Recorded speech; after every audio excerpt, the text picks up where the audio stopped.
കർത്താവിൽ ബഹുമാനരായ സഹോദരന്മാരെ, നിങ്ങൾക്കെല്ലാവർക്കും ഒരിക്കൽ കൂടി ക്രിസ്തുയേശുവിന്റെ വിലയേറിയ നാമത്തിൽ എനിക്കുള്ള സ്നേഹ വന്ദനങ്ങളെ പ്രകാശിപ്പിക്കുന്നു. ഇന്ന് രാവിലെ സമയം വിശുദ്ധ വേദപുസ്തകത്തിൽ വെളിപ്പെടുത്തിയിട്ടുള്ള മാറ്റമില്ലാത്ത ദൈവത്തെക്കുറിച്ചാണ് ചില കാര്യങ്ങൾ പറയുവാൻ ഞാൻ ആഗ്രഹിക്കുന്നു. എബ്രായലേഖനം 13-ാം അധ്യായത്തിന്റെ 8-ാം വാക്യത്തിൽ നാം ഇപ്രകാരം വായിക്കുന്നു: യേശു ക്രിസ്തു ഇന്നലെയും ഇന്നും എന്നേക്കും അനന്യൻ തന്നെ. നമ്മുടെ കർത്താവായ യേശു ക്രിസ്തു ഇന്നലെയും ഇന്നും എന്നേക്കും അനന്യനാണ് എന്നാണ് ദൈവത്തിന്റെ വചനം പറയുന്നത്. തന്റെ അനന്യത്വത്തിന്റെ മാറ്റമില്ലാത്ത ആ പ്രകൃതം വിശുദ്ധ തിരുവെഴുത്തിലൂടെ നമുക്ക് വായിച്ച് മനസ്സിലാക്കുവാൻ സാധിക്കുന്നു. ആ ബന്ധത്തിൽ തിരുവെഴുത്തെ വായിക്കുമ്പോൾ വിശുദ്ധ ബൈബിൾ വെളിപ്പെടുത്തുന്ന ദൈവം മാറ്റമില്ലാത്തവനാണ് എന്ന് പരിശുദ്ധാത്മാവ് വളരെ വ്യക്തമായി രേഖപ്പെടുത്തുന്നു. യെശയ്യാപ്രവാചകന്റെ പുസ്തകം 54-ാം അധ്യായത്തിന്റെ 10-ാം വാക്യം ഇപ്രകാരമാണ് പ്രവാചകൻ പറയുന്നത്: പർവ്വതങ്ങൾ മാറിപ്പോകും, കുന്നുകൾ നീങ്ങിപ്പോകും, എന്നാൽ നിന്നോടുള്ള എന്റെ ശാശ്വത സമാധാന നിയമം ഒരു നാളും നിന്നെ വിട്ട് മാറുകയില്ല എന്ന് നിന്നോട് മനസ്സലിവുള്ള കർത്താവ് അരുളിച്ചെയ്യുന്നു. വിശുദ്ധ ബൈബിളിലെ ദൈവത്തിന്റെ ഈ മാറ്റമില്ലാത്ത സ്വഭാവ പ്രകൃതിയെ ദൈവവചനം വായിക്കുകയും പഠിക്കുകയും ചെയ്യുമ്പോൾ വളരെ വ്യക്തതയോടുകൂടെ നമുക്ക് മനസ്സിലാക്കുവാൻ സാധിക്കുന്നു. നമ്മുടെ ഓരോരുത്തരുടെയും ആത്മീയ ജീവിതത്തിൽ ദൈവത്തിന്റെ ഈ മാറ്റമില്ലായ്മയെ രുചിച്ചറിയുവാൻ കഴിഞ്ഞിട്ടുള്ള ആളുകളാണ്.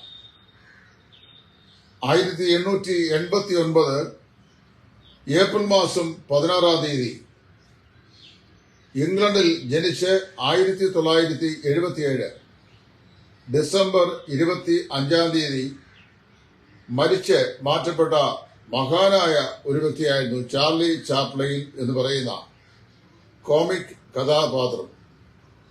അദ്ദേഹം വാസ്തവത്തില് പ്രശസ്തി പ്രാപിച്ചത് നിശബ്ദ മൂവിയിലൂടെ അല്ലെങ്കിൽ കോമിക്കിൽ കൂടെ ലോക പ്രശസ്തി നേടിയ ഒരു വ്യക്തിയാണ്. അദ്ദേഹം പറഞ്ഞിട്ടുള്ള വളരെ ശക്തമായിരുന്ന ചില സ്റ്റേറ്റ്മെന്റുമുണ്ട്. ആ പ്രസ്താവനകളിൽ ഒരു 3-4 പ്രസ്താവനയാണ് മാറ്റമില്ലാത്ത ദൈവത്തിന്റെ മാറ്റമില്ലാത്ത സ്വഭാവത്തെയും പ്രകൃതത്തെയും സൂചിപ്പിക്കുവാൻ ഇന്ന് രാവിലെ ഞാൻ നിങ്ങൾക്ക് ചൂണ്ടിക്കാണിക്കുവാൻ ദൈവസ്ഥനിൽ ആഗ്രഹിക്കുന്നു. ആ ബന്ധത്തിൽ ചില കാര്യങ്ങൾ ഞാനിവിടെ പറയട്ടെ. അദ്ദേഹം പറഞ്ഞ അതിപ്രസക്തമായിരുന്ന ഒരു ചിന്തയാണ്: nothing is permanent in this world, even the troubles of our days. ലോക ജീവിതത്തിൽ യാതൊരു കാര്യങ്ങളും സുസ്ഥിരമല്ല. എങ്ങനെയാന്ന് ചോദിച്ചാൽ, നമ്മുടെ ജീവിതത്തിന്റെ പ്രതിസന്ധികളും പ്രയാസങ്ങളും പോലും പല കാര്യങ്ങളും ലോകത്തിൽ സുസ്ഥിരതയുള്ളതാണെന്ന് ഞാൻ നിങ്ങൾ ചിന്തിക്കുന്നു. എന്നാൽ അങ്ങനെയല്ല. ലോകത്തിൽ പല കാര്യങ്ങളും നാം ചിന്തിക്കുന്ന പോലെയല്ല, സുസ്ഥിരമല്ല. ഇവിടെ സുസ്ഥിരമായ യാതൊന്നുമില്ല എന്ന് വളരെ വ്യക്തമായി ദൈവത്തിന്റെ വചനം നമ്മോട് പറയുന്നുണ്ട്. അതുകൊണ്ട് തന്നെയാണ് ഈ ബന്ധത്തിൽ അദ്ദേഹം പറഞ്ഞ ഈ പ്രസ്താവനയെ ഞാൻ സൂചിപ്പിക്കാൻ ആഗ്രഹിക്കുന്നത്. താൻ പറയാണ്: nothing is permanent in this world, not even the troubles of our life. നമ്മുടെ ജീവിതത്തിന്റെ പ്രയാസങ്ങളും കഷ്ടങ്ങളും പോലും സ്ഥിരമായ ഒന്നല്ല.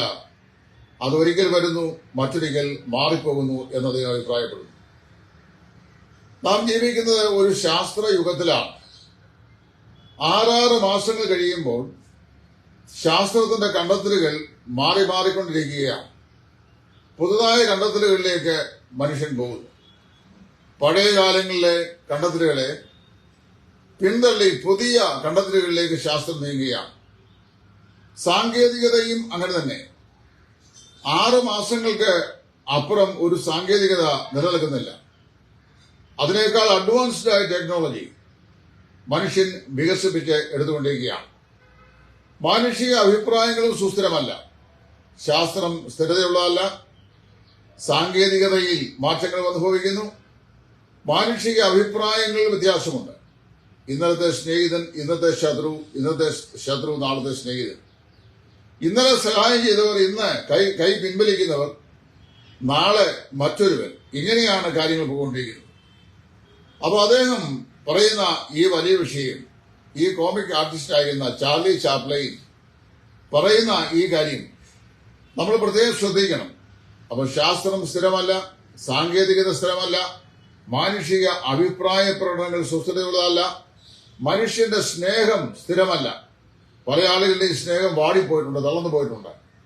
അതുപോലെ നമ്മുടെ ജീവിത സാഹചര്യങ്ങളും സുസ്ഥിരമല്ല. സാഹചര്യങ്ങൾ kept on changing. Circumstances and situations kept on changing.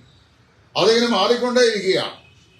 എന്നാൽ അങ്ങനെയുള്ള ഈ മാറ്റപ്പെടുന്ന അവസ്ഥയിൽ, അതായത് ശാസ്ത്രീയത, സാങ്കേതികത, പിന്നെ അതുപോലെ മാനുഷിക അഭിപ്രായങ്ങൾ, മനുഷ്യ സ്നേഹം, നമ്മുടെ ജീവിത സാഹചര്യങ്ങൾ, ഇതെല്ലാം മാറിക്കൊണ്ടിരിക്കുമ്പോൾ ദൈവത്തിന്റെ വചനം പറയുന്നു, മാറ്റമില്ലാത്ത ഒരേ ഒരു വ്യക്തി ഈ പ്രപഞ്ച സീമയിലുണ്ടെങ്കിൽ അവന്റെ പേരാണ് ഇസ്രായേലിന്റെ ദൈവം, അല്ലെങ്കിൽ കർത്താവായ യേശുക്രിസ്തു. യേശുക്രിസ്തു ഇന്നലെയും ഇന്നും എന്നേക്കും അനന്യം തന്നെ.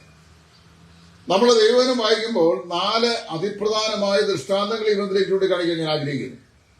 ഉൽപ്പത്തി പുസ്തകം 42-ാം അധ്യായത്തിന്റെ 36-ാം വാക്യത്തിൽ യാക്കോബ് മിസ്രയീമിൽ ധാന്യം കൊള്ളുവാൻ പോയ തന്റെ മക്കൾ വന്ന് തന്റെ ഓമനപുത്രനായ ബെന്യാമീനെയും കൂടെ മിസ്രയീമിലേക്ക് കൂട്ടിക്കൊണ്ടുപോയി യോസേഫിനെ കാണിച്ചിട്ടല്ലാതെ അവൻ ഭക്ഷ്യവസ്തുക്കൾ തരികയില്ല എന്ന് ഭക്ഷ്യമന്ത്രിയായിരുന്ന യോസേഫ് പറഞ്ഞ വാക്കനുസരിച്ച് ഈ ഇസ്രായേലിന്റെ മക്കള് യാക്കോബിന്റെ അടുക്കൽ വന്ന് ആ ആശയം കൈമാറിയപ്പോൾ അവൻ പറഞ്ഞു, രൂബേൻ ഇപ്പോൾ ഇല്ല, യോസേഫ് ഇപ്പോൾ ഇല്ല, ശിമയോനും എനിക്കില്ല, നിങ്ങൾ ബെന്യാമീനെയും കൊണ്ടുപോകും, നിങ്ങളെന്നെ മക്കളില്ലാത്തവരായി പാതാളത്തിലേക്ക് പറഞ്ഞയക്കും എന്ന് യാക്കോബ് തന്റെ നിരാശയിൽ പറഞ്ഞു. എന്നാൽ ആ നിരാശയുടെ വാക്കുകൾ ആശയ്ക്ക് വഴിമാറിയ പിന്നീട് ഫറവോൻ അയച്ച രഥങ്ങളും അതുപോലെ സാമറികളുമായി യാക്കോബും അവന്റെ ആളുകളും 75 ആളുകൾ മിസ്രയീമിലെ ഏറ്റവും ഫലഭൂഷ്ടമായ ഗോഷ്യൻ പ്രദേശത്തേക്ക് ചെന്ന് അവിടെ ചെന്ന് താമസിച്ച് ദീർഘായുഷുള്ളവനായ യാക്കോബ് മരിച്ച് വലിയൊരു ശവസംസ്കാര ശുശ്രൂഷ അത് മിസ്രയീം ദേശത്തിന്റെ ദേശീയമായ ബഹുമതിയോട് ഏറ്റുവാങ്ങി ഈ ഭൂമിയിൽ നിന്ന് യാത്രയാകുവാൻ ഭാഗ്യം ലഭിച്ച വ്യക്തിയാണ് ദേവദാസനായിരുന്ന യാക്കോബ്. പക്ഷെ അദ്ദേഹം പറഞ്ഞെന്താ, നിങ്ങൾ എന്റെ നരയെ ദുഃഖത്തോടെ പാതാളത്തിൽ ഇറക്കുമാറാക്കും എന്നാണ് പറഞ്ഞത്. യാക്കോബിന്റെ ജീവിതത്തിന്റെ നരയും അദ്ദേഹത്തിന്റെ ദുഃഖവും അത് പെർമനന്റ് ആയിരുന്നില്ല. ദൈവം നിയമിച്ച നാളുകൾ കഴിഞ്ഞു കഴിഞ്ഞപ്പോൾ നിരാശ ആശയ്ക്ക് വഴിമാറി, ദുഃഖം സന്തോഷത്തിന് വഴിമാറി, അവന്റെ ജീവിത സാഹചര്യങ്ങൾ പ്രബലമായി തീർന്നു. അവന്റെ ചൈതന്യം അവനെ മടക്കി കിട്ടി എന്നാണ് വായിക്കുന്നത്. രാജകന്മാരുടെ 1-ാം പുസ്തകം 19-ാം അധ്യായത്തിന്റെ 4-ാം വാക്യത്തിൽ വളരെ ധീരനായ ഇസ്രായേലിന്റെ പ്രവാചകനെ കുറിച്ച് നമ്മൾ വായിക്കുന്നുണ്ട്, ഏലിയാവ്. ആ ഏലിയാവ് ഒരു സ്ത്രീയുടെ വെല്ലുവിളിയുടെ മുമ്പാകെ അവനെ പരിശീലിതനാക്കി കഴിഞ്ഞപ്പോൾ അവൻ പേടിച്ചു, ഭയപ്പെട്ട് അവിടുന്ന് യാത്രയായി. അങ്ങനെ പേടിച്ച് അവൻ 3 ദിവസത്തെ ദൂരം യാത്ര ചെയ്ത് മരുഭൂമിയിൽ ഒരു ചൂരച്ചിടെ ചുവട്ടിൽ അഭയം പ്രാപിച്ചിട്ട് അത് ഇങ്ങനെ ദൈവത്തോട് പറയാ, ഇപ്പോൾ മതി യഹോവേ, എന്റെ പ്രാണനെ എടുത്തുകൊള്ളമേ. ഒരു മേഴ്സി കില്ലിങ്ങിന് വേണ്ടി ഏലിയാവ് ദൈവത്തോട് അപേക്ഷിക്കുകയാണ്. നമ്മുടെയൊക്കെ ജീവിതത്തില് നമ്മുടെ ആത്മീയ കാഴ്ചപ്പാടുകളെ ഇളക്കി മറിക്കുവാനും നമ്മളെ മാനസിക വിഭ്രാന്തിയിലാക്കി തീർക്കുവാനും പരസ്യമായി അപമാനിക്കാനും അപമാനഭാരം കൊണ്ട് ദൈവം ഏൽപ്പിച്ച ശുശ്രൂഷയിൽ നിന്ന് പിന്നോക്കം തിരിയാനും സാത്താൻ പ്രവർത്തിച്ചിട്ട് സാത്താന്റെ കയ്യിലെ ഉത്തമ ആയുധങ്ങളായി പ്രവർത്തിക്കുന്ന ചില നീചന്മാരായ ആളുകൾ സോഷ്യൽ മീഡിയ ഉൾപ്പെടെയുള്ള തലങ്ങളിലുണ്ട്. നമ്മുടെ ലൈവ് സഭകളിലും ഉണ്ട്. എന്നാൽ അവിടെ നമ്മൾ മനസ്സിലാക്കുന്നറിയാവോ, ഇവിടെ ഏലിയ പറയാം, ഇപ്പോ മതി യഹോവേ, എന്റെ പ്രാണനെ എടുത്തുകൊള്ളണേ. എന്നാൽ ദൈവത്തിന് ഏലിയാവിനെ കുറിച്ച് വളരെ വ്യക്തമായ വേറെ ചില ഉദ്ദേശങ്ങളുണ്ടായിരുന്നു. കുറഞ്ഞപക്ഷം ഇസ്രായേലിൽ ഒരു പ്രവാചകനെയും യഹൂദയിൽ ഒരു രാജാവിനെയും അഭിഷേകം ചെയ്ത് തൽസ്ഥാനങ്ങളിലേക്ക് ആക്കി തീർക്കുവാനും അതിനുശേഷം തന്റെ ഏലിയാവിന്റെ കൈക്ക് വെള്ളമൊഴിച്ച ഏലീശായെ തന്റെ പിൻഗാമിയായി ശുശ്രൂഷയ്ക്ക് ഒരുക്കുവാനും അഗ്നി അശ്വങ്ങളുടെയും അഗ്നിരഥങ്ങളുടെയും അകമ്പടിയോടെ സ്വർഗത്തിലേക്ക് പ്രവേശിക്കാനും ദൈവം ഒരുക്കപ്പെട്ടിരിക്കുന്ന ഭാഗ്യകരമായ ചില നാളുകൾ ഏലിയാവിന്റെ ജീവിതത്തിൽ ഉണ്ടായിരുന്നു. ഏലിയാവ് സാഹചര്യത്തിന്റെ സമ്മർദ്ദത്തിൽ ആ കാര്യം വിസ്മരിച്ചു പോയി. അദ്ദേഹം പറയുകയാണ്, ഇപ്പോൾ മതി യഹോവേ, എന്റെ പ്രാണനെ എടുത്തോളാം. ഒരു പക്ഷെങ്കിൽ യോർദാനെ തന്റെ പുതപ്പ് കൊണ്ട് അടിച്ചത് രണ്ടായി ചീന്തി അതുവഴി നടന്ന് അങ്ങേ കരയിൽ കിടന്ന് അഗ്നി രഥങ്ങളാലും അഗ്നി അശ്വങ്ങളാലും സ്വർഗീയ അകമ്പടിയിലേക്ക് എടുക്കപ്പെട്ട ഏലിയാവ് പിന്നീട് ചിന്തിച്ചു കാണും, the situations in life kept changing. ജീവിതത്തിന്റെ സാഹചര്യങ്ങളെ അത് മറിഞ്ഞുകൊണ്ടിരിക്കുന്നു.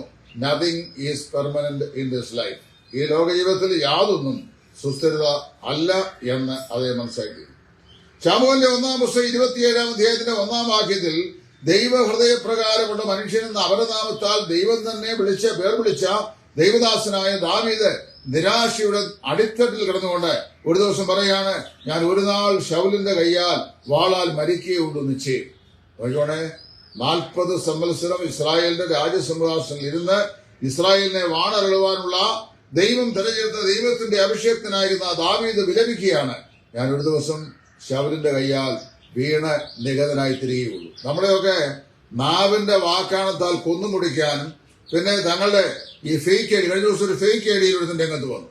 ഫേക്ക് ഐഡി വന്ന ഒരു വാട്സാപ്പ് ഗ്രൂപ്പിൽ കാട്ടുപോത്തിന്റെ DP ആണ് ഇട്ടേക്കുന്നത്. അദ്ദേഹം വന്നിട്ട് എന്റെ ആത്മകഥയെ സംബന്ധിച്ച് ഞാൻ എഴുതിയ കാര്യങ്ങളെ പേജ് സഹിതം കൊണ്ട് അതിനകത്ത് കോപ്പിയിട്ട് എന്നെ പരസ്യമായി അവമാനിക്കാൻ വന്നിരിക്കുകയാണ്. താൻ ആരാണ് നേരിൽ തത്വം സംസാരിക്കാൻ സമ്മതിക്കുകയില്ല, അടുക്കാൻ സമ്മതിക്കില്ല, വിളിച്ചാൽ അറ്റൻഡ് ചെയ്യില്ല. കള്ള ഫേക്ക് പറയുക, എഴുതുമ്പോൾ സത്യങ്ങളും കൂടെ എഴുതണമെന്ന്. ഏതാ കള്ള DPയിൽ വന്നേച്ചാണ്. അപ്പൊ ഇതുപോലെയുള്ള നിഗതന്മാരായി നമ്മളെ തകർത്ത് കളയാൻ ശ്രമിക്കുന്ന പിശാചിന്റെ ഏജന്റുകൾ ധാരാളമുണ്ട്. ആ പിശാചിന്റെ ഏജന്റ് ദാവീദിന്റെ ഹൃദയത്തിൽ വന്നിട്ട് പറയാ, ഞാൻ ഒരു നാളിൽ ശൗലിന്റെ വാളാൽ മരിക്കുകയുള്ളൂ നിശ്ചയം. ഒരു ചുക്കും ചെയ്യുകയില്ല. ഒരു ശൗലിന് ഒന്ന് കുറെ കാലം പുറകെ നടക്കാം, ഉപദ്രവിക്കാം, പ്രാണഭയത്തിലാക്കാം, ഗുഹകളിലും സീൻ മരുഭൂമിയിലും അലഞ്ഞ് ഉഴലുവാൻ ഇടയാക്കാം, അനഭിമതനാക്കാം, ശുശ്രൂഷ വേദികൾ ഇല്ലാതെയാക്കി തീർക്കാം, സാമ്പത്തിക സഹായങ്ങൾ പിൻവലിപ്പിക്കാം, പിന്നെ കുറെ നുണകളും അപവാദങ്ങളും പറഞ്ഞു വരുത്തി നിരപരാധികളായ ആളുകളെ വിശ്വസിപ്പിക്കാം. ഇങ്ങനെയൊക്കെ ചെയ്യാം എന്നുള്ളതല്ലാതെ യാതൊന്നും ചെയ്യാൻ പറ്റുകയില്ല.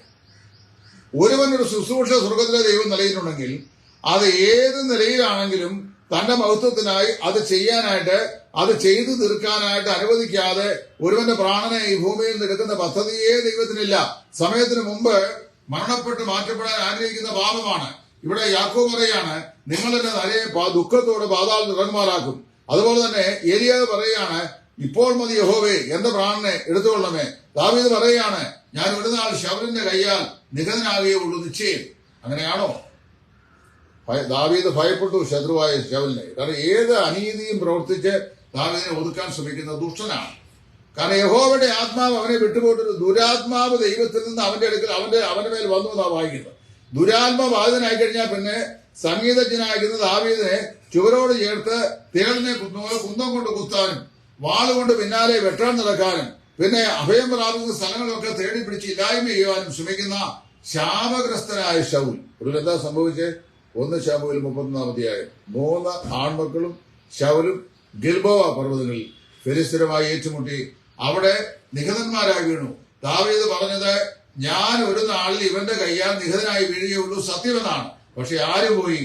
പ്രിയപ്പെട്ട സ്നേഹിതരെ, ഇന്ന് രാവിലെ ഞാൻ പറയട്ടെ, നിങ്ങൾക്കും എനിക്കും വിരോധമായി നമ്മളെ നിഗ്രഹിക്കാൻ രാവും പകലും വിശ്രമരഹിതമായ നിലയിൽ കള്ള ഐഡിയ ഉണ്ടാക്കിയും കള്ളപ്രചരണങ്ങൾ ചെയ്തും പരസ്യമായി അപമാനിച്ചും പിന്നെ പരസ്യ കോലമാക്കിയും വളരെ ഉപദ്രവിച്ചും ശുശ്രൂഷയിൽ മാനഹാനിപ്പെടുത്തിയും നമ്മളെ തളർത്തിയും ശുശ്രൂഷയിൽ പിന്മാറുവാനായി പ്രേരിപ്പിച്ചൊക്കെ നടക്കുന്ന കള്ള ഇടയന്മാർ, കവട അപ്പോസ്തലന്മാർ, ജീവിതമില്ലാത്തവർ, മൂല്യമില്ലാത്തവർ, ക്ലബുകളിലും പബ്ബുകളിലും നടന്ന് കുടിയും മറ്റും ജീവിതത്തിൽ പ്രായോഗികമാക്കിയ ആളുകൾ, ആവക കാര്യങ്ങൾ അറിയാവുന്ന ആളുകളെ കൊന്നുകളഞ്ഞിട്ടല്ലാതെ മുമ്പോട്ട് പോകാൻ കഴിയുകയില്ല എന്നുള്ള നിലയിൽ ദാർഷ്ട്യത്തോടും അഹങ്കാരത്തോടും ജീവിക്കുന്ന കൊള്ളതാത്തവരായ ആളുകൾ, അവരെ നമ്മൾ ഭയപ്പെടണ്ട. ദാവീദ് ശൗല് ഈ ഗിൽബോവ പർവ്വതത്തിൽ നിഹതനായി, അവന്റെ സന്തതികളും 3 തീർന്നു. ദാവീദിനെ കൊല്ലാതെ നടന്ന ശൗലും അവന്റെ സന്തതികളും തീർന്നു.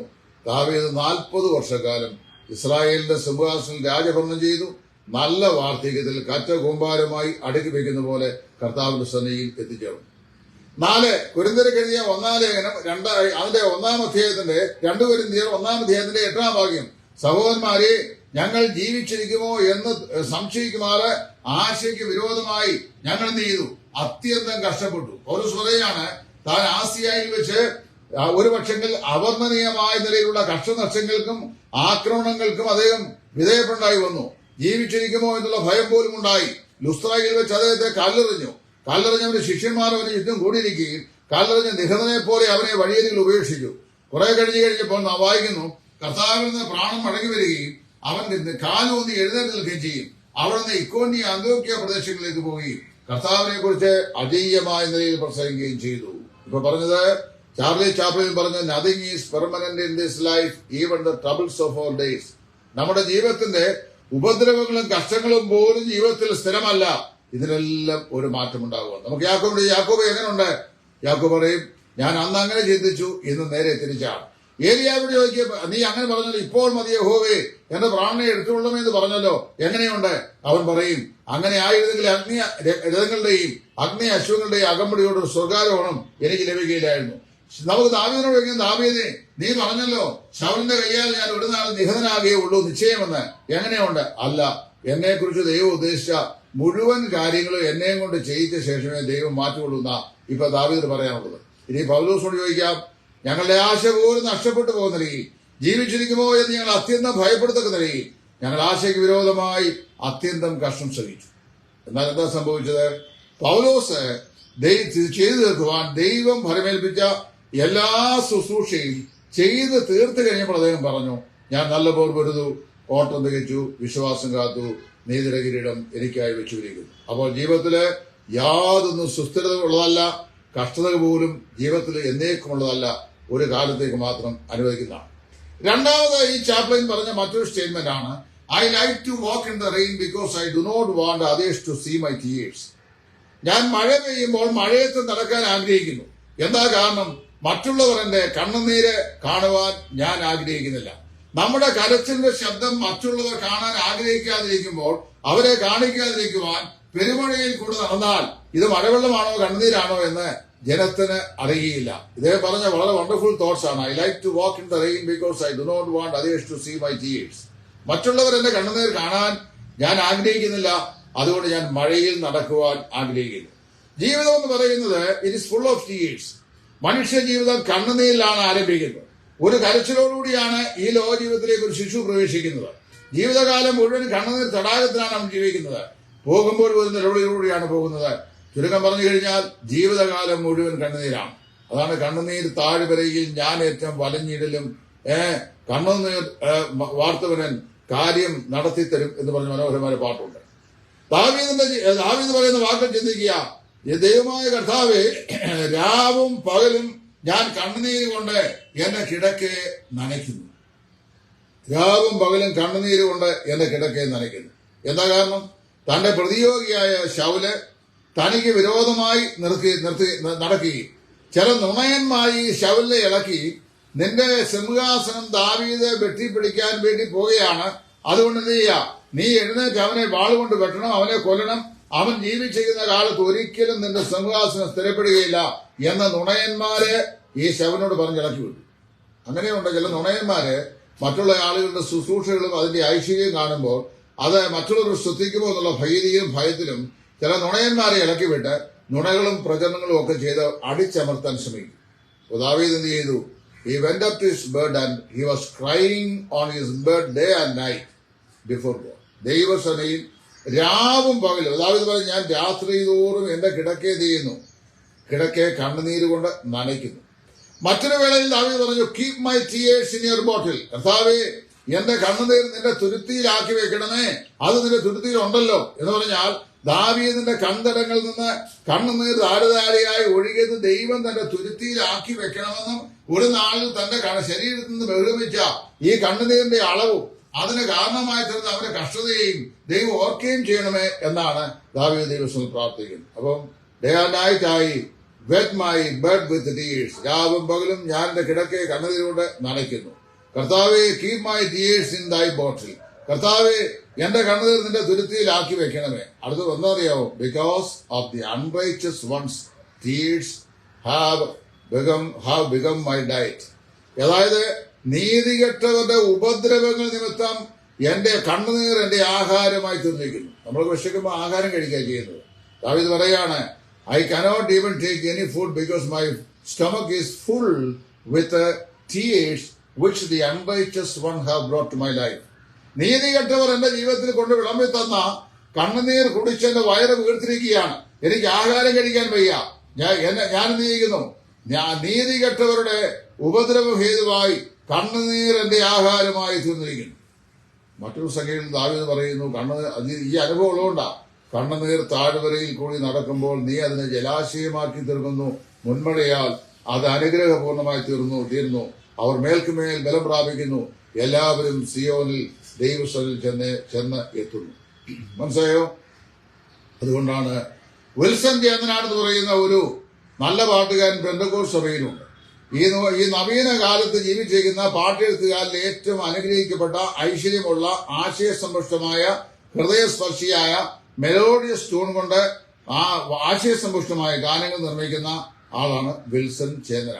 അത് എഴുതിയ പാട്ടാണ്, കണ്ണുനീർ സാരമില്ല, കഷ്ടങ്ങൾ സാരമില്ല, നിത്യ തേജസിന്ധനമോർത്തിടുമ്പോൾ നൊടി നേരത്തേക്കുള്ള കഷ്ടങ്ങൾ സാരമില്ല, കണ്ണുനീർ സാരമില്ല.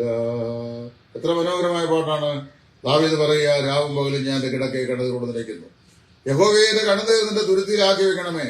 നീതികെട്ടവരുടെ ഉപദ്രവം ഹേതുവായി കണ്ണുനീർ എന്റെ ആഹാരമായി തീർന്നിരിക്കുന്നു. എന്നാൽ മനസ്സിലാക്കുക, ഒരു നാൾ കർത്താവ് നമ്മുടെ കണ്ണുനീരെല്ലാം തുടച്ചു മാറ്റും.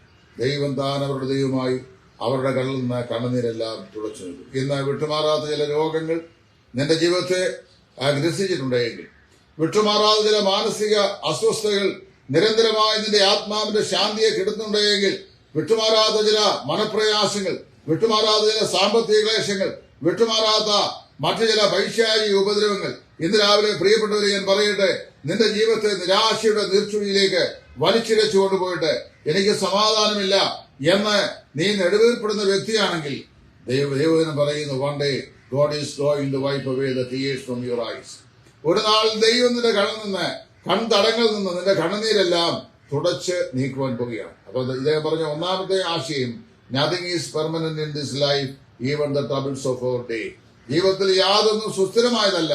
ജീവിതത്തിലെ ഉപദ്രവങ്ങളും കഷ്ടങ്ങൾ പോലും സ്ഥിരമായ ഒന്നല്ല.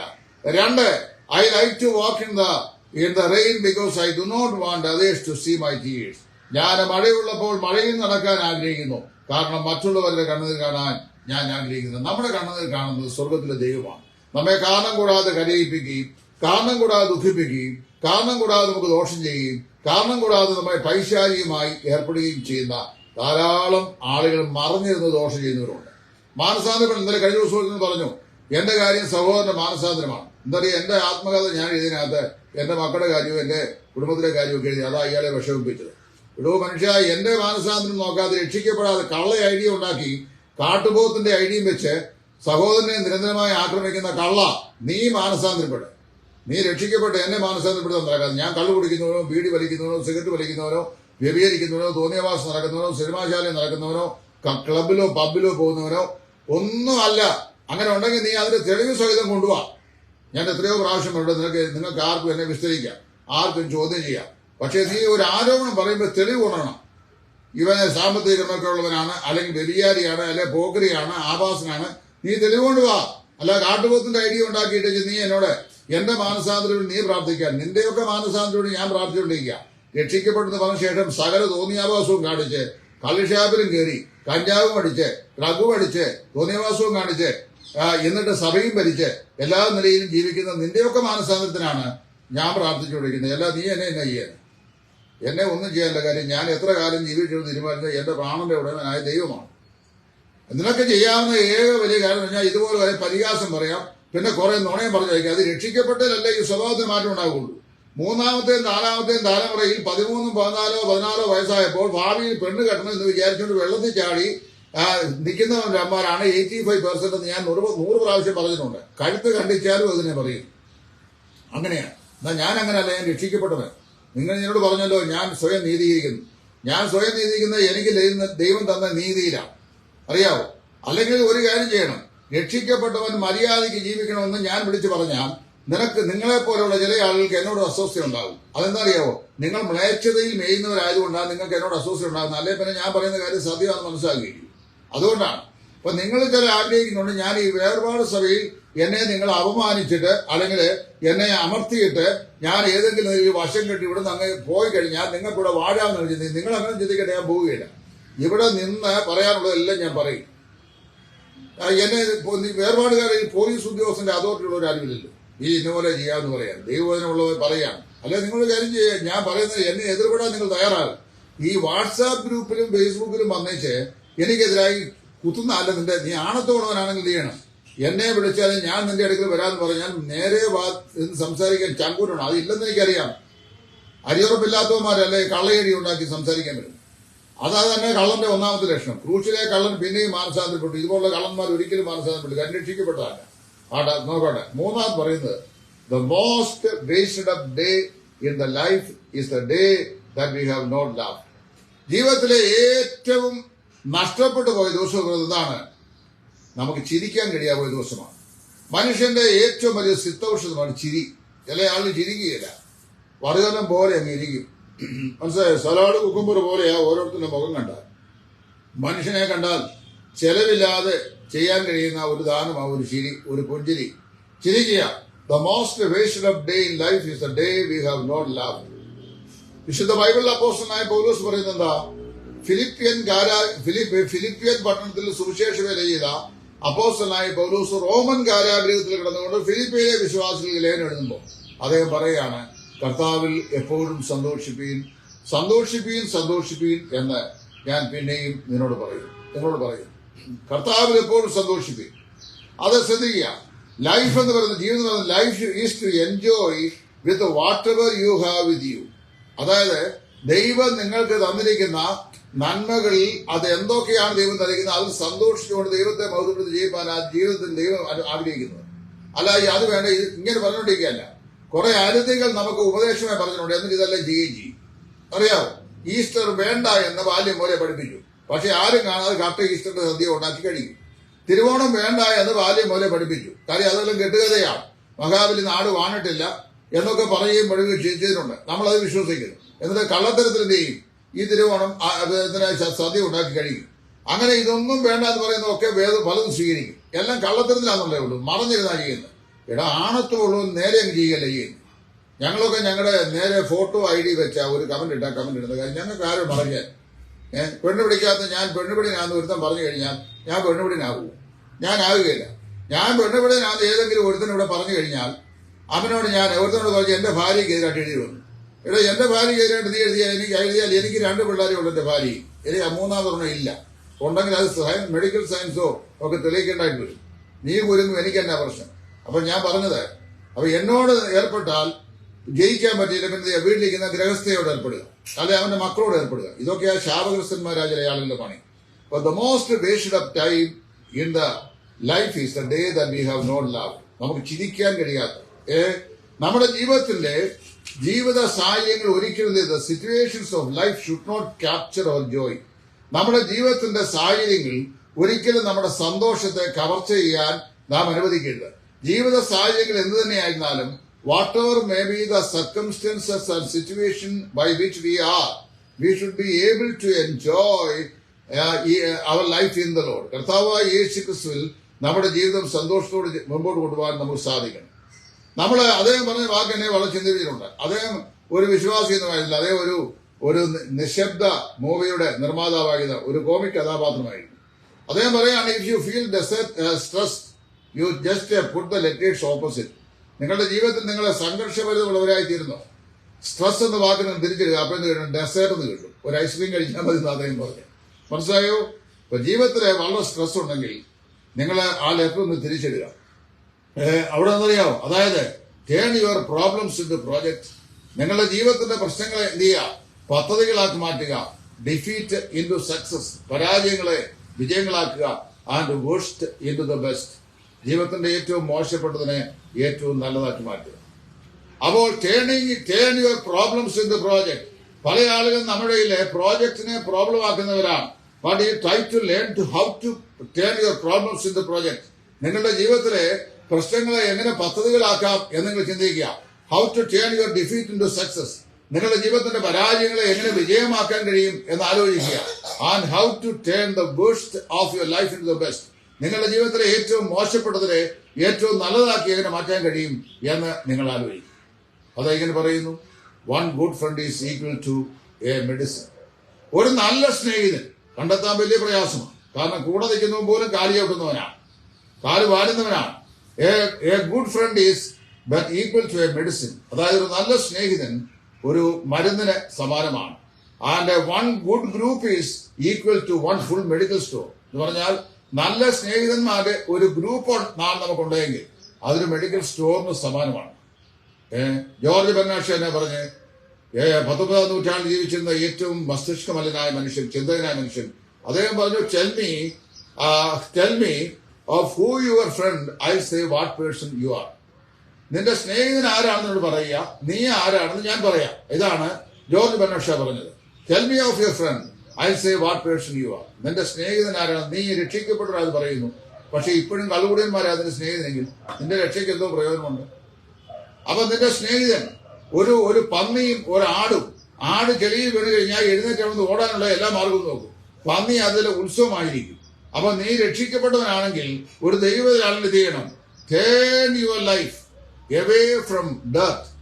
ജീവിത മാലിന്യങ്ങളിൽ നിന്ന് നിന്റെ ജീവിതത്തെ ചെയ്യണം, നീ അകറ്റി സൂക്ഷിക്കണം. ഇതൊക്കെയാണ് ഞാൻ പറയുന്നത്. അതുകൊണ്ടാണ് ഒരുത്തനോട് ചോദിച്ചു, എല്ലാവരും നിനക്കെതിരാണെങ്കിൽ നീ സ്വയം നന്നാകണം, അതെന്റെ ആവശ്യമുണ്ട്. എല്ലാവരും എതിരാകുന്ന ഇതാണ്. കള്ളു കുടിക്കുന്നതുകൊണ്ട് കുടി തെറ്റാണെന്ന് ഞാൻ പറയും. വിശ്വാസി അയോഗ്യത പ്രവർത്തിക്കുന്നവൻ തെറ്റാണെങ്കിൽ അത് തെറ്റാണെന്ന് പറയും. അപ്പൊ അങ്ങനെയുള്ളവനല്ലേ എനിക്ക് എതിരാകും. അല്ലാത്തവനൊക്കെ എന്നോട് വലിയ സ്നേഹം. നിങ്ങൾ ചിന്തിക്കുന്നവരല്ല, എനിക്ക് ധാരാളം സ്നേഹിതന്മാരുണ്ട്. പക്ഷെ അവരുടെ ജീവിത വിശുദ്ധി ഉള്ളവരും കൊള്ളാവുന്നവരുക. മലിനപ്പെട്ടവന്മാരല്ല എനിക്ക് എതിരെ എന്നെ കോടാലിയുമായി നടക്കുന്നില്ല. അതാന്റെ കാരണം. അല്ല, എന്റെ കുഴപ്പമല്ല. കുഴപ്പം ആരുടെ ഭാഗത്ത് അറിയാവോ? കൊള്ളതായ്മ ചെയ്യുന്നവനോട് നീ അത് ചെയ്യുന്നത് തെറ്റാണെന്ന് പറഞ്ഞാൽ അവൻ എന്റെ ശത്രുവായി മാറുന്നു. അപ്പൊ എന്നോട് സംസാരിക്കാൻ വന്നവൻ അതുപോലെയുള്ള ഗമയിൽപ്പെട്ടവനായിരിക്കണം. ഏതാണെന്ന് നോക്കുക. ഇവിടെ ജോർജ് ബെർണാഡ് ഷാ പറഞ്ഞു, വെൻ വി ആർ സിക്ക് നമ്മള് വിസിറ്റ് ഡോക്ടേഴ്സ്. നമ്മൾ രോഗമുണ്ടാകുമ്പോൾ സാധാരണ ചെയ്യും ഡോക്ടേഴ്സിനെ സന്ദർശിക്കാറുണ്ട്. അവർ പറയുന്ന നിർദ്ദേശപ്രകാരം മരുന്ന് കഴിക്കാറുണ്ട്, അല്ലേ? അത് നമ്മൾ മനസ്സിലാക്കുന്നത് ഈ ലോക ജീവിതത്തില് നമ്മുടെ ജീവിതത്തിന് നമ്മുടെ ജീവനെ നിലനിർത്തുന്ന, നമ്മുടെ ആരോഗ്യത്തെ നിലനിർത്തുന്ന, നമ്മുടെ ആയുസ്സിനെ നിലനിർത്തുന്ന 6 വിലപ്പെട്ട കാര്യങ്ങളെ കുറിച്ച് അദ്ദേഹം പറഞ്ഞിട്ടുണ്ട്. ഒന്ന് സൺലൈറ്റ്, സൂര്യപ്രകാശം. എന്ത് ചെയ്യുന്നു? Which helps to continue life on the globe. പ്രപഞ്ചത്തില് ജീവപ്രക്രിയ നിലനിൽക്കണമെങ്കിൽ എന്ത് വേണം? സൂര്യന്റെ പ്രകാശം വേണം. സൂര്യപ്രകാശം ഇല്ലെങ്കിൽ ഒരൊറ്റ വൃക്ഷലതാദികൾ ഈ ഭൂമി കാണുകയില്ല, ഒരു ഹെർബ് പോലും കാണുകയില്ല. അപ്പോൾ വാസ്തവത്തില് നമ്മുടെ ആത്മീയ ജീവിതത്തിന് നമുക്ക് ആവശ്യമായത് നീതി സൂര്യന്റെ ശോഭകിരണങ്ങളാണ്. നീതി സൂര്യനായ യേശു ക്രിസ്തുവിന്റെ ശോഭകിരണങ്ങൾ ഉണ്ടായും our life should be lively. നമ്മുടെ ജീവിതം അത് ജീവനുള്ളതായിരിക്കും. 2, റെസ്റ്റ്, വിശ്രാമം. Resting on the promises of God. ദൈവിക വാഗ്ദത്തങ്ങളിൽ നമുക്കുള്ള വിശ്രാമം. 365 ദിവസമാണ് ഒരു സംവത്സരത്തിനുള്ളത്. 366 പേഴ്സണൽ വാഗ്ദത്തങ്ങൾ ബൈബിൾ നൽകിയിട്ടുണ്ട്. വേദപുസ്തകം മുഴുവൻ 3000 വാഗ്ദത്തം നൽകിയിട്ടുണ്ട്. Over 3,000 promises we have in the Bible in the entirety, out of which we have 336 personal promises. That means each Christian believer can claim at least one promise in a day. ഓരോ ക്രിസ്തീയ വിശ്വാസിക്കും ഓരോ ദിവസവും ഓരോ വാഗ്ദത്തങ്ങൾ ആശ്രയിക്കാൻ കഴിയും. അപ്പൊ എന്താണ് rest ചെയ്യാൻ പറഞ്ഞാൽ?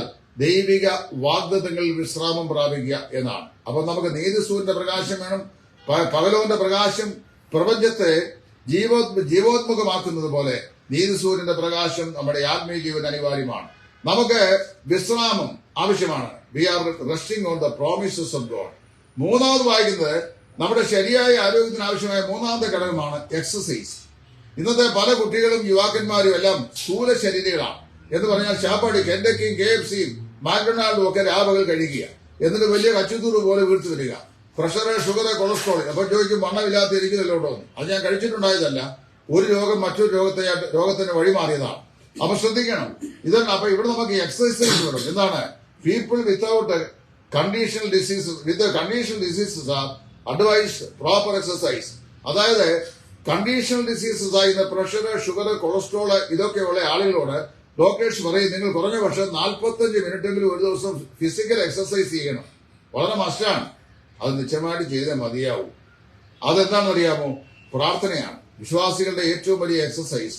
Spend your time in prayer. നിങ്ങളുടെ ജീവിതം പ്രാർത്ഥനയിൽ ചെലവഴിക്കുക. 4, പ്രോപ്പർ ഡയറ്റ്. ശരിയായ ആരോഗ്യ നിവാരണത്തിന് ശരിയായ എന്തോ വേണം? ശരിയായ ഭക്ഷണരീതി വേണം. വെൽ ബാലൻസ്ഡ് ആയ ഡയറ്റ് വേണം. ഞാന് കുറെ കാലങ്ങൾക്ക് മുമ്പ് ഡെക്കാൻ ഹെറാൾഡ് എന്ന് പറയുന്ന ഇംഗ്ലീഷ് ന്യൂസ് പേപ്പറിന്റെ ഫ്രണ്ട് പേജിൽ വാർത്ത വായിച്ചു. A nutrition technologist died at Mal nutrition. അതായത് നമുക്കിവിടെ പാക്ഡ് ഫുഡിന്റെ പാക്ക് കവറിലൊക്കെ ആ പാക്ഡ് ഫുഡിനകത്ത് അടങ്ങിയിട്ടുള്ള പോഷക ഘടകങ്ങളുടെ കണ്ടന്റുകൾ എത്ര മില്ലിഗ്രാം ആണ് എന്ന് കൃത്യമായി സൂക്ഷ്മമായ ലാബ് പരിശോധനയിൽ കൂടെ പരിശോധിച്ച് എഴുതി അതിന്മേൽ അറ്റസ്റ്റ് ചെയ്യുന്ന ആളിന്റെ പേരാണ് ന്യൂട്രീഷൻ ടെക്നോളജിസ്റ്റ്. അപ്പൊ ന്യൂട്രീഷൻ ടെക്നോളജിസ്റ്റിനെ കുറിച്ച് എഴുതിയിരിക്കുന്നത് nutrition technologist died at Mal nutrition എന്നാണ്. അദ്ദേഹം ന്യൂട്രീഷൻ ടെക്നോളജിയിൽ PhD ഉള്ള ആളാണ്.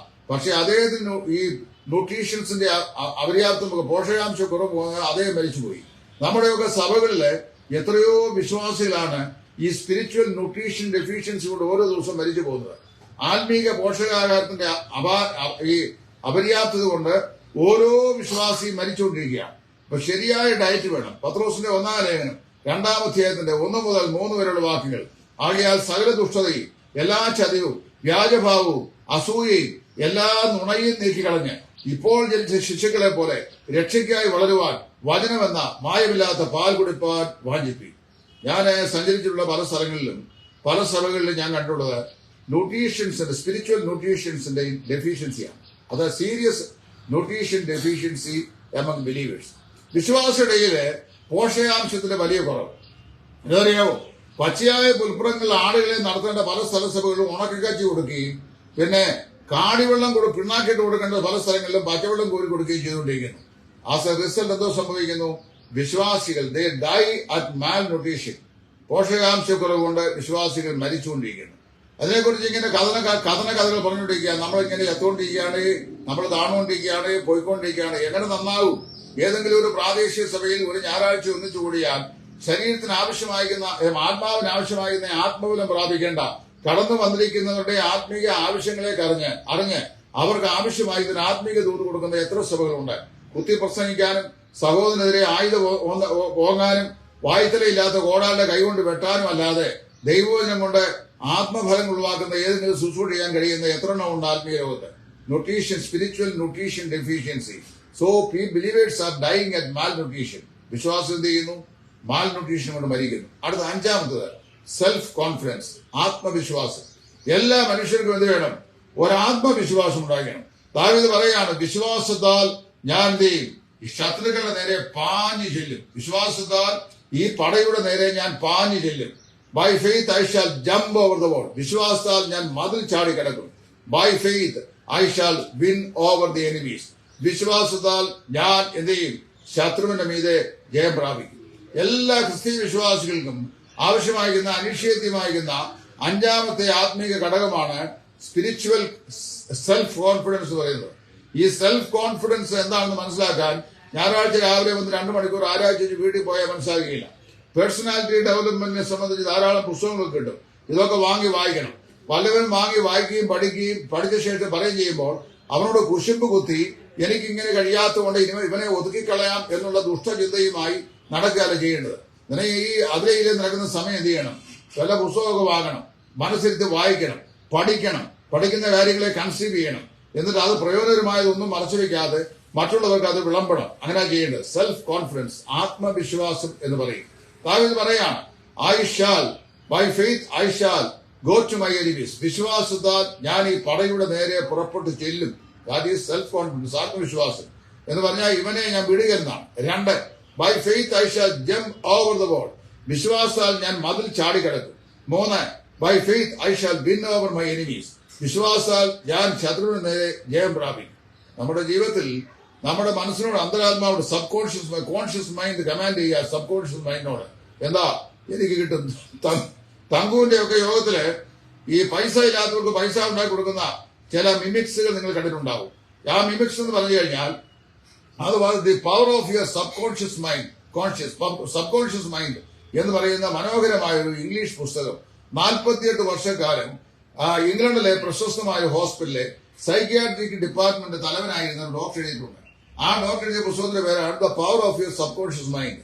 നമ്മുടെ ഇന്ത്യയിലെ മെഡിക്കൽ വിദ്യാർത്ഥികൾക്ക് ഫസ്റ്റ് ഇയറിലും മറ്റും അവർക്ക് റീഡിങ്ങിന് വേണ്ടി കൊടുക്കുന്ന പുസ്തകങ്ങളുടെ കൂട്ടത്തിലെ ഒരു പുസ്തകമായി the power of your subconscious mind. അത് വായിച്ചു കഴിയുമ്പോൾ നമ്മുടെ മെന്റൽ റിലം എന്ന് പറയുന്ന 3 തട്ടുകളാണെന്ന് അദ്ദേഹം പറയുന്നു. 1 conscious mind, 2 subconscious mind, 3 unconscious mind. അത് conscious mind is always alert. ഈ കോൺഷ്യസ് മൈൻഡ് എന്ന് പറയുന്ന ബോധ മനസ്സ് എല്ലായ്പ്പോഴും ശ്രദ്ധാലുവാണ്. അത് കാണുന്നതും കേൾക്കുന്നതും എല്ലാം നമ്മൾ നേരെ കാണുകയും കേൾക്കുകയും ഒക്കെ ചെയ്യുന്നു. 5 ഇന്ദ്രിയങ്ങളാൽ കാര്യങ്ങളെ അത് ഗ്രഹിക്കുന്നു. സബ് കോൺഷ്യസ് മൈൻഡ് എന്ന് പറയുന്നത് എങ്ങനെയെന്നറിയാവോ? സബ് കോൺഷ്യസ് മൈൻഡ് എന്ന് പറയുന്നത് നമ്മുടെ stored മൈൻഡാണ്.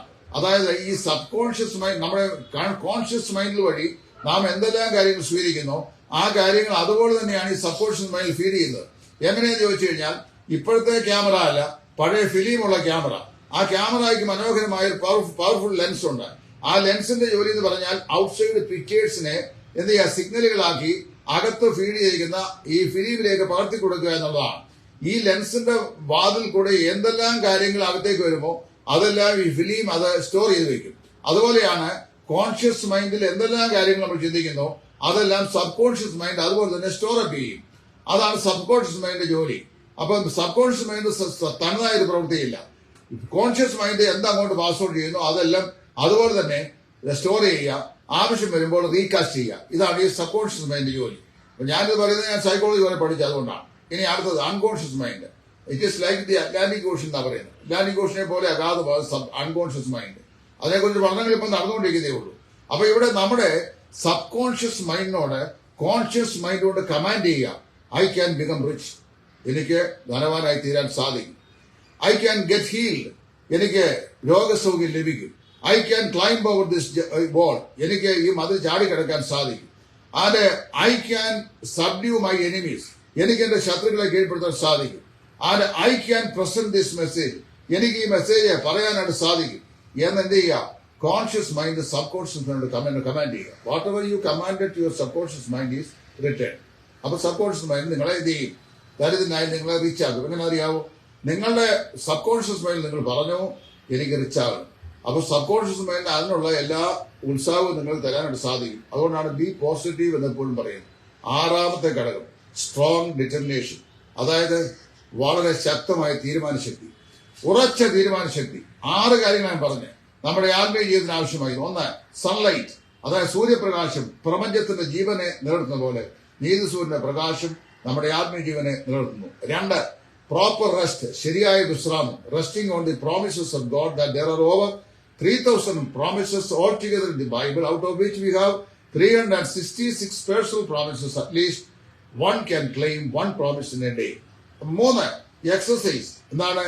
Prayer is the best exercise point out in the Bible. 4 proper diet, അതായത് ന്യൂട്രീഷ്യസ് ഡയറ്റ്. ഏതാണ്? മായമില്ലാത്ത ദൈവത്തിന്റെ വചനം. 5 സെൽഫ് കോൺഫിഡൻസ്, ആത്മവിശ്വാസം എന്ന് പറഞ്ഞാൽ എന്നെയും കൊണ്ട് ഈ കാര്യം സാധിക്കും എന്ന് അന്തരാത്മാവിനോട് നിർണയം ചെയ്യുക. 4 സ്ട്രോങ് ഡിറ്റർമിനേഷൻ, ഉറച്ച തീരുമാനം.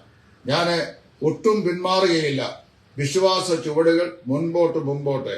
ആരെല്ലാം എതിർത്താലും എന്തെല്ലാം വന്നാലും പിന്മാറുകയില്ല ഇനി ഞാൻ എന്ന് പാട്ടുകാരൻ പാടി സൂക്ഷിക്കും. പിന്നെ അതേ ഏറ്റവും ഒടുവിൽ പറഞ്ഞൊരു കാര്യം, if you see the moon you see the beauty of God. നിങ്ങൾ വാസ്തവത്തില് ചന്ദ്രന്റെ ശോഭയെ സൂക്ഷിച്ചു നോക്കിക്കഴിഞ്ഞാൽ ദൈവത്തിന്റെ മനോഹാരിത ചന്ദ്രനിൽ കൂടി അല്ലെങ്കിൽ സൂര്യനിൽ കൂടി പ്രകാശിക്കുന്ന കാണാൻ കഴിയും. 19ാം സങ്കീർത്തനം, ആകാശം ദൈവത്തിന്റെ മഹത്വത്തെ വർണ്ണിക്കുന്നു, ആകാശവിധാനം അവന്റെ കൈവേലയെ പ്രസിദ്ധമാക്കുന്നു. So if you look at the moon, sky or starry sky or the sun or even the whole universe, you can see the reflection of the beauty of the creation. സൃഷ്ടാവായ ദൈവത്തിന്റെ മനോഹാരിത പ്രപഞ്ചത്തിലൂടെ അതിശക്തമായ നിലയിൽ ദൈവം പ്രദർശിപ്പിച്ചിരിക്കുന്ന പ്രപഞ്ചത്തെ നോക്കുമ്പോൾ നമുക്ക് കാണാനായിട്ട് സാധിക്കും. നിങ്ങൾ 1000 പ്രാവശ്യം പ്ലാസ്റ്റിക് കൊണ്ട് ചെടി ഉണ്ടാക്കി അതിൽ റോസപ്പൂ ഉണ്ടാക്കി വീടിനകത്ത് നിങ്ങളുടെ മേശമേൽ അലങ്കരിച്ചാലും അത് it will never get the natural beauty and colour. പ്രകൃതി നൽകുന്ന ബ്യൂട്ടിയും കളറും അത് കിട്ടുകയില്ല. അദ്ദേഹം പറയാണ്, if you see the moon you see the beauty of God and if you see the sun you see the power of God. സൂര്യനെ നോക്കിയാൽ ദൈവത്തിന്റെ ശക്തിയെയും ചന്ദ്രനെ നോക്കിയാൽ ദൈവത്തിന്റെ മനോഹാരിതയും കാണാൻ കഴിയും. If you see the mirror, you see the beauty of the creation. കണ്ണാടിക്ക് നോക്കി കഴിയുമ്പോൾ സൃഷ്ടിയുടെ മനോഹാരിത നമുക്കവിടെ കാണുവാനായി കഴിയും. ഏറ്റവും കൂടുതൽ കൺക്ലൂഡ് ചെയ്യുമ്പോൾ ഇങ്ങനെ പറയുകയാണ്, സോ ബിലീവ് ഇൻ യുവേഴ്സെൽഫ്. എനിക്ക് നിങ്ങൾക്കും എന്താണ് ആവശ്യം? Believe in yourself. നിങ്ങളെ തന്നെ വിശ്വസിക്കുക. പല ആൾക്കാർക്കും ആത്മവിശ്വാസമില്ല. Believe in yourself. We all are tourist. നാം എല്ലാവരും ഇവിടെ യാത്രികരാണ്. ചാർലി ചാപ്ലിൻ പറഞ്ഞ കാര്യമായി പറഞ്ഞു. 4 കാര്യങ്ങൾ ഞാൻ പറഞ്ഞു. ഒന്ന്, nothing is permanent in this life, even the troubles of our day. ഈ ലോകത്തിൽ യാതൊരു കാര്യങ്ങളും സുസ്ഥിരമല്ല, നമ്മുടെ ജീവിതത്തിന്റെ കഷ്ടങ്ങൾ പോലും. 2, I like to walk in the rain because I do not want others to see my tears. ഞാൻ മഴയുള്ളപ്പോൾ മഴയിൽ നടക്കാൻ ആഗ്രഹിക്കുന്നു. എന്റെ സങ്കടങ്ങൾ, കണ്ണുനീരുകൾ മറ്റുള്ളവർ കാണാതിരിക്കാൻ ഞാനത് തിരഞ്ഞെടുക്കുന്നു. 3, the most wasted up days in the life is the day that we have not love.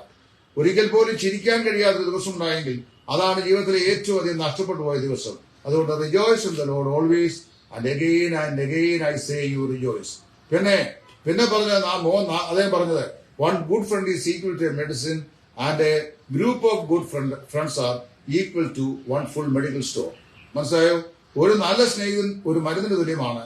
ഒരുപാട് സ്നേഹിതന്മാർ, നല്ല സ്നേഹിതന്മാരുടെ കൂട്ടം ഒരു മെഡിക്കൽ സ്റ്റോറിനെ പോലെയാണ്.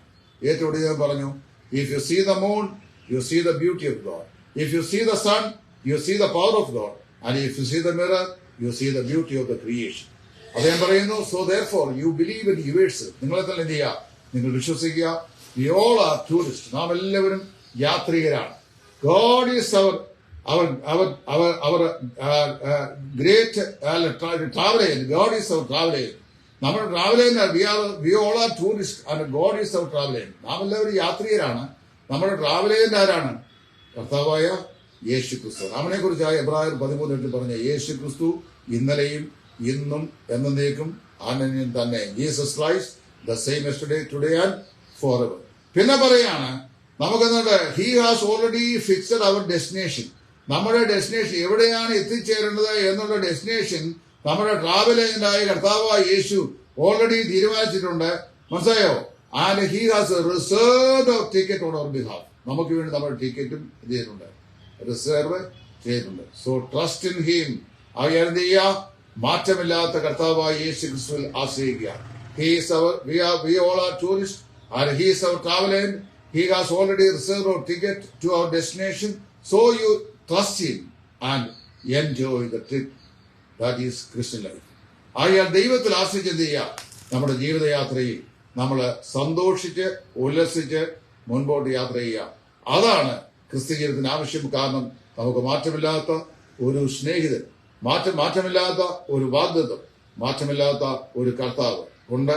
ആരെല്ലാം മാറിയാലും എന്തെല്ലാം മാറിയാലും സ്നേഹിതർ കൈവിടും, സഹോദരർ മാറിപ്പോകും, സഹായം ചെയ്യുന്നവർ കൈ പിൻവലിക്കും. ഇന്നത്തെ സ്നേഹിതൻ ഇന്നത്തെ ശത്രുവായി മാറും. കൂടെ നിൽക്കുന്നവൻ കാലെ ചവിട്ടും, ചിലപ്പോൾ കാല് വാരി നിലത്ത് അടിച്ചു എന്നും പറയാം. എന്നാൽ ഒരിക്കലും കൈവിടാത്ത ഒരു നല്ല കർത്താവ് സ്വർഗത്തിൽ നമുക്കുണ്ട്. അതുകൊണ്ട് circumstances of life should not capture our spiritual joy. നമ്മുടെ ജീവിത സാഹചര്യം ഒരിക്കലും നമ്മുടെ ആത്മീയ സന്തോഷത്തെ കവർച്ച ചെയ്യരുത്. We should have a strong determination as to who we are. നാം ആരാകുന്നു എന്നുള്ളതിനെ കുറിച്ച് നമുക്കൊരു ഉറച്ച തീരുമാനം ഉണ്ടായിരിക്കണം. And where to we are heading. എങ്ങോട്ടാണ് നമ്മൾ പോകുന്നത് നമ്മൾ അറിയണം. Christ is our great travel agent. ക്രിസ്തുവാണ് നമ്മുടെ ഏറ്റവും ശ്രേഷ്ഠനായ travel agent. He has already reserve ticket and destination. അവന് നമ്മുടെ ടിക്കറ്റ് റിസർവ് ചെയ്യുന്നു. അവൻ നമ്മളെ ആഗ്രഹിച്ച് തുറമുഖത്തേക്ക് കൊണ്ടുപോകും. പൗലോസ് സദാ പറയുന്നു, ഞാൻ ആരെ വിശ്വസിക്കുന്നു എന്ന് ഞാൻ അറിയുന്നു, അവനെന്റെ ഉപനിധി ആ ദിവസം വരെ സൂക്ഷിപ്പാൻ ശക്തനെന്ന് ഉറച്ചും ഇരിക്കുന്നു. എല്ലാവർക്കും നല്ല പ്രത്യാശയുള്ള, ധൈര്യമുള്ള, സന്തോഷമുള്ള, അനുഗ്രഹമുള്ള ദിവസം നേരുന്നു. ക്രിസ്തുവിൽ നിങ്ങളുടെ സുവിശേഷകൻ ടൈറ്റസ് ഫ്രം ഇടയാറുമുള്ള ദൈവം എല്ലാവരെയും അനുഗ്രഹിക്കട്ടെ.